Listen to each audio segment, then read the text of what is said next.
안녕하세요. 책보자 스이밍입니다. 오늘 소개할 책은 바로 2025 대한민국 재테크 트렌드입니다.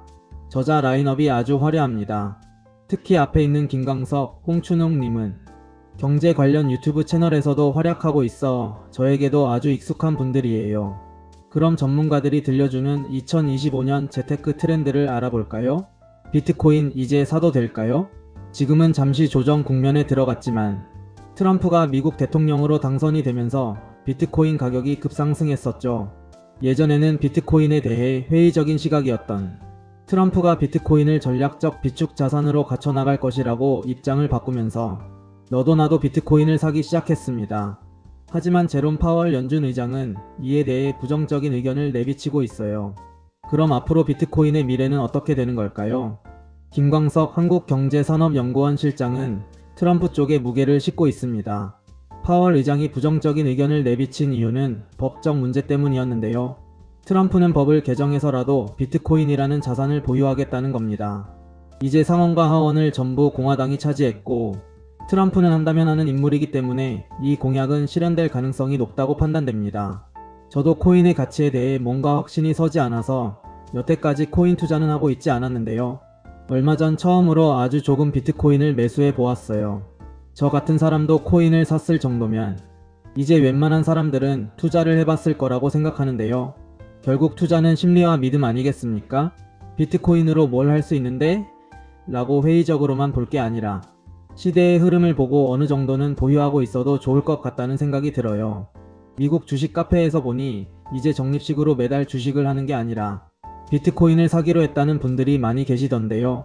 이제 비트코인도 어느 정도 안정적인 자산으로 인정받게 되지 않을까 예상해 봅니다. 미국 부동산 리츠에 주목하라.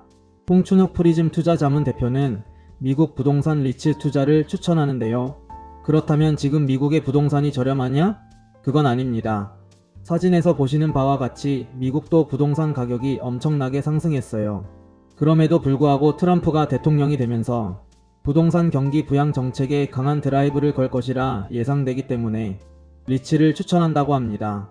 사진에서 신규 주택 착공 건수를 보시면 부동산 가격과는 반대의 흐름을 보이고 있죠.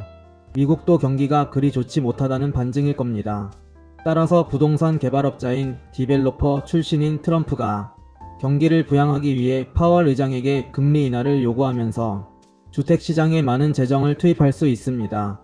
그럼 우리는 미국에 건너가 부동산을 알아보고 직접 매수를 해야 하는 걸까요? 이건 너무 번거롭기도 하고 제대로 매물을 알아보기도 쉽지가 않죠. 그러니 리츠를 추천하는 겁니다. 대표적으로 VNQ 뱅가드 리츠 ETF나 SCHH 찰스 슈왑 리츠 ETF가 있죠. 구독자님들도 투자에 관심 있으시면 한번 눈여겨보시는 것도 좋을 듯 합니다. 인구가 줄어드니 집값은 떨어질까? 우리나라 인구는 2020년에 정점을 찍은 후 내리막길을 걷고 있는데요. 그래서 앞으로 집을 살 사람들이 줄어드니 자연스럽게 집값은 떨어질 것이라고 예측합니다. 정말 그럴까요? 부동산 시장에서 더 중요한 요소는 인구 감소가 아니라 가구수 감소입니다. 대부분의 나라에서는 인구가 감소하더라도 가구수 감소는 약 20년 후에 시작된다고 해요. 사진을 보시면 우리나라의 총 가구수 감소는 2040년에 되어야 시작된다고 예상합니다. 서울의 인구가 1000만을 넘어섰던 것이 벌써 한참 전 이야기가 되었는데요. 최근 서울의 인구는 940만 명 수준으로 떨어졌습니다. 그럼 서울의 집값도 함께 떨어졌나요? 전혀 아니죠. 어디가 끝인 줄 모르고 고공행진을 이어갔습니다. 실제로 2010년부터 2023년까지 서울의 전체 주택수는 25% 증가했어요. 대신 지역 간 차별화는 더욱 심화될 거예요. 그래서 지금 더더욱 서울 외치면서 더 몰려들고 있는 거겠죠. 2025년 부동산 전망은? 아마도 사람들이 가장 궁금한 것은 올해 부동산 가격 전망이겠죠? 그렇다면 지금과 비슷한 양상을 띄었던 과거 시기의 패턴을 분석해보면 어느 정도 예측이 가능할 겁니다. 이번 하락장을 경험하기 전에 우리는 두 번의 하락기를 겪었는데요. 첫 번째는 1997년 외환위기, 두 번째는 2008년 글로벌 금융위기였습니다. 하지만 이 두 시기의 패턴은 완전히 달랐어요. 외환위기는 단기 급락 후 빠른 비자 반등을 보였습니다. 반면 2008년 글로벌 금융위기 때는 금융위기 직전까지 아파트 가격이 급등했던 만큼 위기 이후 가격이 급락했으며 이후에도 지속적으로 하락하며 경기 침체에 빠졌죠. 외환위기 당시에는 부동산 시장이 크게 상승하기 전이었습니다. 그러니 떨어질 폭도 크지 않았죠. 또한 국내 경제 이슈였기 때문에 정부가 직접 해결할 수 있는 문제였습니다.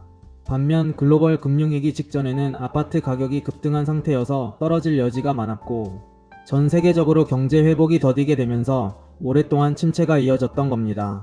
그렇다는 현재 상황은 둘 중 어느 시기와 유사할까요? 후자에 가깝다고 생각합니다. 큰 변동 없이 오르고 내리기를 반복하면서 오랫동안 보합권에 머무를 것 같네요. 이 책에는 각 분야의 전문가들이 서로 다른 테마를 들고 나와 이야기를 해주어서 유익한 내용이 참 많았어요. 2025년 재테크 트렌드를 알고 싶으신 분들께 추천합니다. 영상 유익하셨다면 구독과 좋아요 부탁드려요. 시청해주셔서 감사합니다.